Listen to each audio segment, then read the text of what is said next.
Hello friends, welcome to Mining Mirror and welcome to another video of our video series The Mines Rule 1955. This video is on chapter number 8 that is Leave with Wages and Overtime. तो leave with wages क्या होता है कि छुट्टियाँ जिसमें हम लोग को पैसा नहीं कटता है।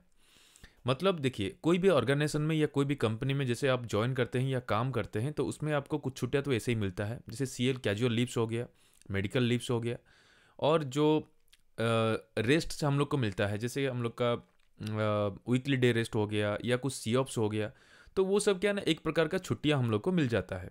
लेकिन ये जो लीव विथ वेजेस होता है ये क्या ना जिस साल आप ज्वाइन करते हैं उस साल आपको नहीं मिलता है।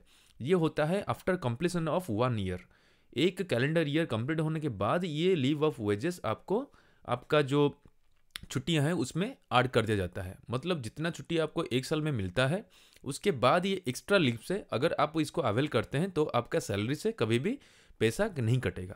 तो वो होता है लीव विथ वेजेस, मतलब आपको छुट्टी भी लेंगे और आपका पैसा भी सुरक्षित रहेगा। और ओवर टाइम क्या है, हम लोग को पता है जितना टाइम हम लोग को काम करना चाहिए एक हफ्ते में आज फॉर नॉर्म्स, अगर उससे ज़्यादा हम लोग करते हैं तो वो ओवर टाइम में काउंट होता है।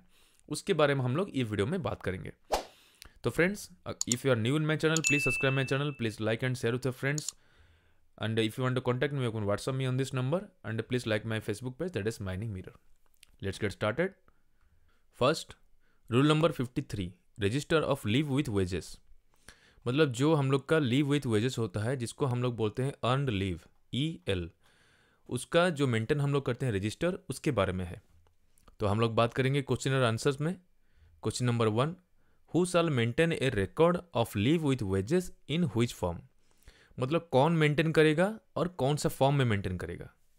Answer will be the owner, agent और मैनेजर, ये तीनों के अंडर में ही ये सब चीज़ मेंटेन होगा। और कौन सा फॉर्म में होगा, ये जो रजिस्टर मेंटेन होता है वो होता है फॉर्म G&H, जो अभी चेंज होके हो गया है फॉर्म E। हम पिछले वीडियो में भी बात किए थे और इस वीडियो में मैं आपको और एक बार दिखा देते हैं। जो ई जब कंप्लायंस का 2017 में गैजेट नोटिफिकेशन आया था उसमें जो बहुत सारा जो फॉर्म्स था ABCDEFGHI, उसको मर्ज करके 4 फॉर्म में चेंज कर दिया गया है जो है ABD और E। तो यहाँ पे G और H है वो मर्ज होके फॉर्म E में आ गया है। इसीलिए अभी जो हम लोग का EL वाला जो या जो लीव विथ वेजेस वाला जो रजिस्टर मेंटेन करते हैं वो होता है फॉर्म E में। Question number 2, which section of the mines act is related with leave with wages. हम पिछला वीडियो में बात किए थे कि जो भी रूल्स हम लोग बात करते हैं वो रूल्स के साथ कुछ सेक्शंस रिलेटेड होता है जो 1952 जो एक्ट में है उसी में होता है। तो इस वीडियो में भी हम लोग बात करेंगे, जो भी रूल्स के बारे में बात करेंगे उसके साथ रिलेटेड जो सेक्शंस है उसको भी एक बार डिस्कशन कर लेंगे, तो हम लोग को दोनों को कवर करने में ईजी होगा। तो कौन सा सेक्शन में आता है लीव विथ वेजेस का, चैप्टर नंबर 7 सेक्शन 49 to 56। ये जो चैप्टर नंबर 7 है ये पूरा का पूरा लीव विथ वेजेस के ऊपर ही है। तो इसके ऊपर कुछ नोट्स है, जो इंपॉर्टेंट नोट्स है उसको जानना बहुत ज़रूरी है अकॉर्डिंग टू रूल। तो उसको एक बार देख लेते हैं। फर्स्ट क्या है, जो चीफ इंस्पेक्टर माइंस होता है या जो इंस्पेक्टर ऑफ माइंस होते हैं, कोई भी माइंस में कितना जो लीव विथ वेजेस मेंटेन होता है वो रजिस्टर को चेक करना उनका काम रहता है। तो अगर उन लोग को पता चला कि कोई भी कंपनी या कोई भी माइंस अगर कोई रजिस्टर में मेंटेन कर रहा है जो होना चाहिए फॉर्म E में, मतलब जो पहले फॉर्म G और H था उसी में होना चाहिए, लेकिन उसके अलावा अगर वो G और H के अनुसार ना करके कुछ दूसरा कोई रूल को फॉलो करके दूसरा कुछ टाइप एक अलग रजिस्टर ये लोग मेंटेन कर रहा है तो वो रजिस्टर को ये लोग चेक करेंगे। अगर उनको लगा कि नहीं ये भी चलेगा या ये भी ठीक ही है, कोई इशू नहीं है, तो उसमें वो क्या करेंगे, राइटिंग में परमिशन देंगे उस माइंस को या उस कंपनी को कि जो रजिस्टर आप मेंटेन कर रहे हैं वो रजिस्टर आप मेंटेन कर सकते हैं। और एक है जो उससे भी इम्पोर्टेंट एक सेक्शन है वो है एग्जेम्पशन वाला, वो आता है सेक्शन 56 में। वो 56 में क्या बोलता है कि जो लीव विथ वेजेस का हर कंपनी या माइंस के लिए जो भी आज पर रूल या आज पर एक्ट के अनुसार जो दिया गया है जिसको हम लोग को मेंटेन करना चाहिए, जो क्राइटेरिया होता है कि कितना लीव विथ वेजेस मिलना चाहिए, अगर लीव विथ वेजेस नहीं मिलता है तो उसके अलावा और क्या मिलना चाहिए। तो जो भी उसमें क्राइटेरियाज है वो क्राइटेरिया के अनुसार अगर उससे भी अच्छा कोई कंपनी दे रहा है अपना एम्प्लॉयज़ को, तो वहाँ पे अगर गवर्नमेंट सेटिस्फाई हो जाता है कि नहीं जो भी कंपनी दे रहा है जो उनके रूल के हिसाब से या उनके एक्ट के अनुसार नहीं है फिर भी उनसे भी अच्छा है, तो वहाँ पे जो उनको राइटिंग में ही देगा कि जो आप अपना लोगों के लिए बना के रखे हैं वो मेंटेन आप कर सकते हैं। तो वो एक एग्जाम्पशन वहाँ पे मिलेगा सेक्शन 56 के अनुसार। ठीक है, तो यहाँ पर दो चीज़ें, एक हो गया रिकॉर्ड जो कीपिंग होता है उसको भी अलग रजिस्टर में मेंटेन कर सकते हैं फॉर्म ई को छोड़ के, और जो रूल है लीव विथ वेजेस का वो क्राइटेरिया भी चेंज हो सकता है अगर उससे भी अच्छा क्राइटेरिया कोई कंपनी अवेल कर रहा है। ठीक है, तो question number 3, for how many years the register shall be preserved and for why. जो रजिस्टर हम लोग मेंटेन करते हैं लीव विथ वेजेस के लिए या ईएल के लिए, वो कितना साल मेंटेन होगा। मतलब अगर रजिस्टर ख़त्म हो जाता है, लास्ट एंट्री जब हो जाता है, उसके बाद नया रजिस्टर हम लोग को लाना पड़ता है, तो वो जो पुराना रजिस्टर है वो रजिस्टर कितना साल तक हम लोग को प्रिजर्व करना है। उसका आंसर होता है 2 ईयर्स। जो पुराना रजिस्टर है मिनिमम आपको 2 ईयर्स आपको प्रिजर्व करके रखना पड़ेगा, ताकि उसमें जो भी इन्फॉर्मेशन है वो इन्फॉर्मेशन को हम लोग फॉलो कर पाएँ या रेफर कर पाएँ। उसके बाद 2 ईयर्स होने के बाद भी उसको ऐसा नहीं कि 2 ईयर हो गया तो उसको आप फेंक दीजिए, नहीं, 2 ईयर्स के बाद भी आप उसको मेंटेन करते रहिए या उसको प्रिजर्व करके रखे रहिए। क्योंकि वो क्या ना, इंस्पेक्टर ऑफ माइंस जो होता है वो क्या है कि उसको सर्टिफाई करता है। जब नया रजिस्टर आ जाता है और नया रजिस्टर के में जो पुराना रजिस्टर का जो भी चीज़ है उसको ट्रांसफ़र हो जाता है, उसके बाद इंस्पेक्टर उस वहाँ पे सर्टिफाई करता है कि नहीं, अभी पुराना रजिस्टर को हम लोग ऑब्सोलेट कर सकते हैं या उसको डिस्ट्रॉय कर सकते हैं, क्योंकि नया रजिस्टर में सारा चीज़ वहाँ पे ट्रांसफ़र हो गया है। जब तक ट्रांसफ़र नहीं होता है तब तक आपको मेंटेन करना है या उसको प्रिजर्व करके रखना है, और मिनिमम 2 ईयर्स आपको रखना ही है। ठीक है, अब चलते हैं रूल नंबर 54 में क्या है कि information regarding leave with wages जो है उसके ऊपर इन्फॉर्मेशन है। क्वेश्चन नंबर 4, ऑन और before which date who shall exhibit on the notice board at the office of the mine information regarding leave with wages due to each person employed।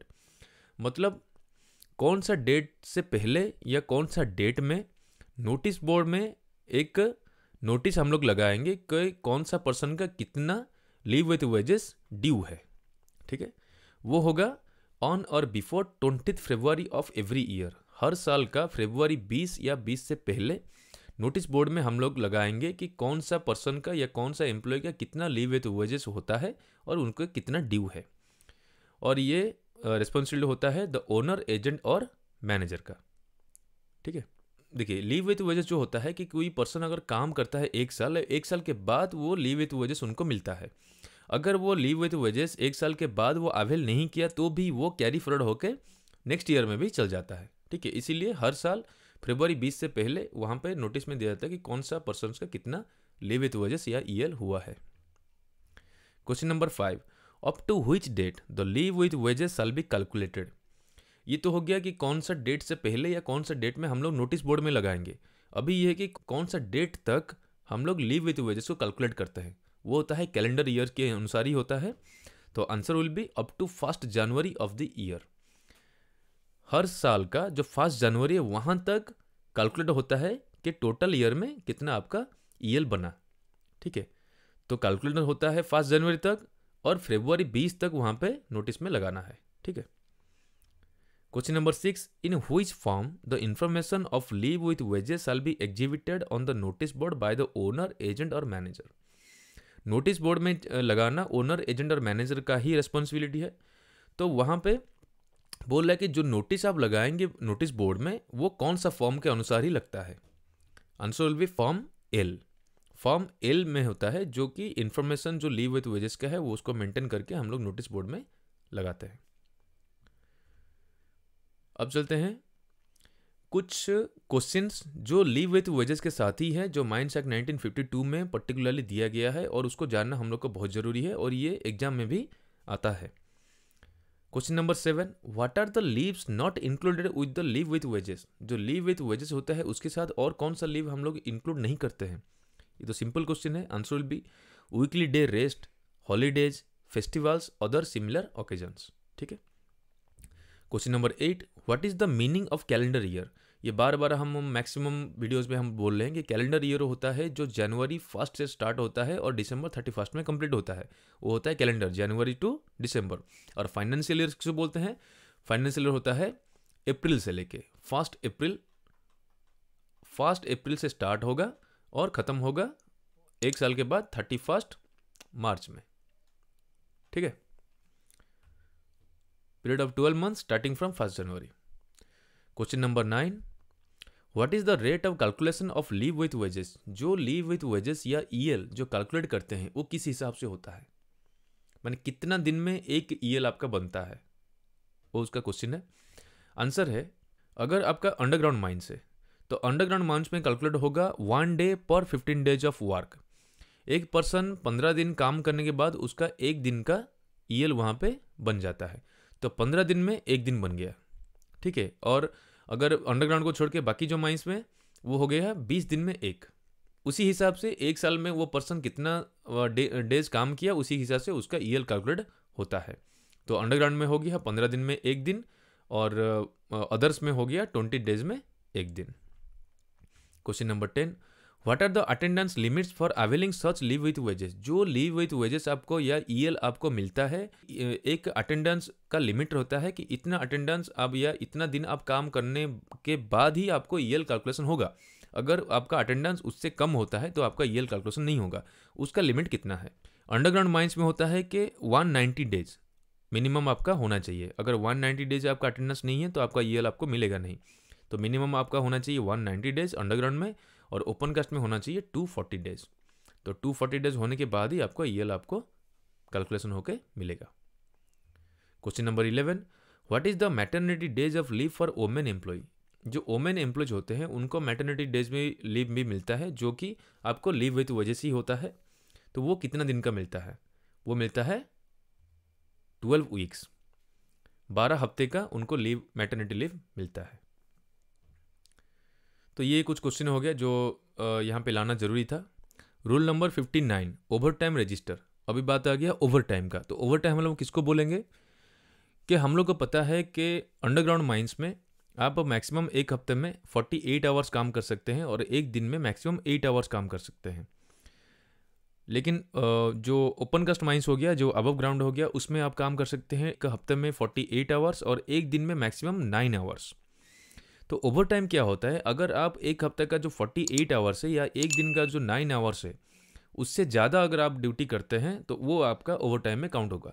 तो उसका register कैसे, कहाँ पे maintain होता है या कौन सा फॉर्म में मेंटेन होता है, उसके ऊपर है। क्वेश्चन नंबर 12, हुई section is related to the overtime register. तो यहाँ पे सेक्शन पूछ रहा है, मतलब जो 1952 एक्ट है उसका सेक्शन पूछ रहा है कि कौन सा सेक्शन ओवर टाइम के रजिस्टर के साथ रिलेटेड है। आंसर विल बी सेक्शन 33 में ओवर टाइम के बारे में दिया गया है।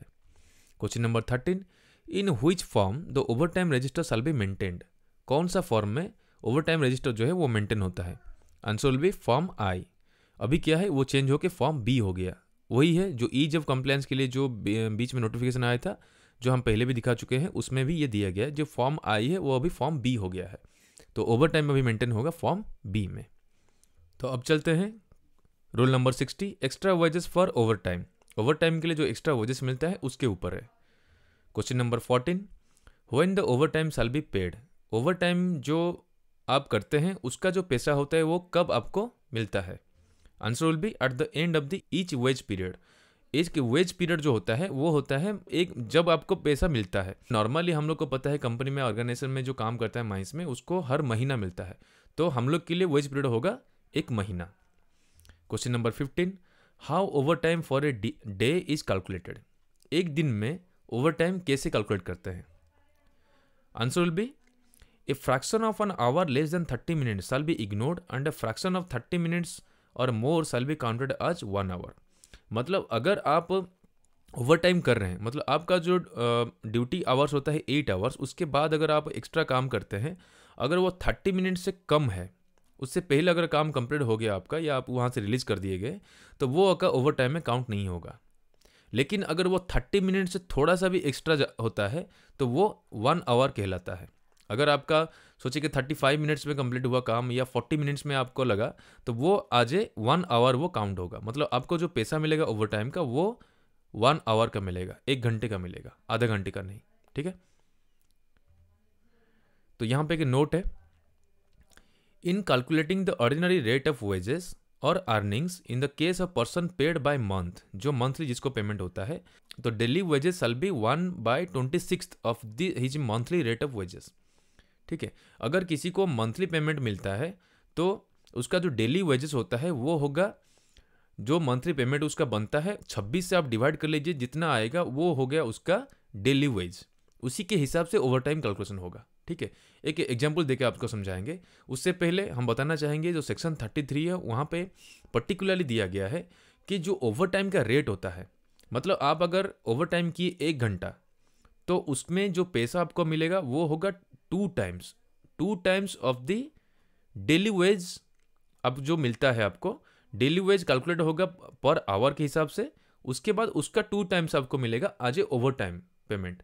ठीक है, अगर सोचिए कि एक पर्सन का एक महीने का सैलरी है 30,000, ठीक है, या इजी के लिए इसको 26 कर लेते हैं क्योंकि 26 में डिवाइड करना पड़ेगा। एक पर्सन का सैलरी हो गया एक महीने में 26,000। ओके, तो उसका ये हो गया उसका मंथली वेज। तो डेली वेज कितना होगा? डेली वेज होगा 1/26, इसको डिवाइड कर लीजिए 26 से, तो आ गया एक दिन का 1000 डेली वेज उसका हो गया।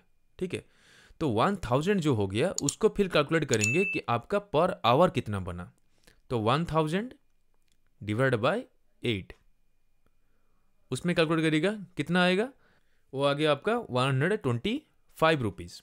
तो 125 रुपीज़ हो गया एक घंटे का। मतलब आप अगर 1 घंटा ओवर टाइम करते हैं तो आपका जो एक्स्ट्रा आपको मिलेगा ओवर टाइम ओटी का जो पैसा मिलेगा वो होगा 2 टाइम्स, मतलब 250 रुपीज़। तो ये हो गया आपका ओवर टाइम वाला पैसा। तो जिस हिसाब से आपका जिसका मंथली सैलरी उसका जितना ज़्यादा है उसका ओवर टाइम का रेट उसी हिसाब से बढ़ जाएगा।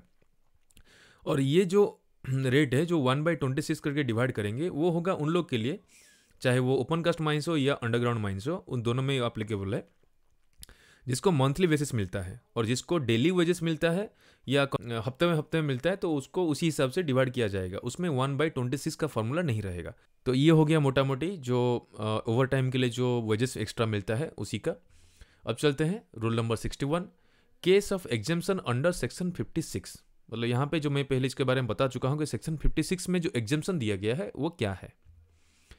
Question number 16, where an exemption is granted under section 56 dash shall display at dash giving full details of the system established in the mine for leave with wages and shall send a copy to dash। तो यहाँ पे section 56 के बारे में और एक बार याद दिला देते हैं। सेक्शन 56 क्या है? सेक्शन 56 से जो एग्जेम्पशन मिलता है, मतलब जो माइंस में फॉलो नहीं कर रहे हैं, चाहे जो फॉर्म GH जो अभी फॉर्म E हो गया है उसको अगर फॉलो ना करके कोई दूसरा रजिस्टर मेंटेन कर रहे हैं तो उसमें आपको एग्जेम्पशन मिल जाएगा, आप मेंटेन कर सकते हैं अगर वो चीफ इंस्पेक्टर को अच्छा लगा। या जो लीव विथ वेजेस जो मिलता है उसका जो क्राइटेरिया है उससे भी अच्छा कोई क्राइटेरिया आप फॉलो कर रहे हैं तो उसमें भी गवर्नमेंट साइन कर देगा या चीफ इंस्पेक्टर माइंस में उसमें आपको एग्जेम्पशन दे देगा विथ राइटिंग। तो उसके वो हो गया सेक्शन 56। तो ये क्वेश्चन क्या पूछ रहा है कि जो एग्जेम्पशन आपको सेक्शन 56 में मिल रहा है कि डैश साल डिस्प्ले, कौन डिस्प्ले करेगा, किसके बारे में, ठीक है, और कहाँ पे, और वो कॉपी किसको देगा। Answer will be the manager करेगा। The manager shall display at main entrance of the mine giving full details and shall send a copy to the inspector.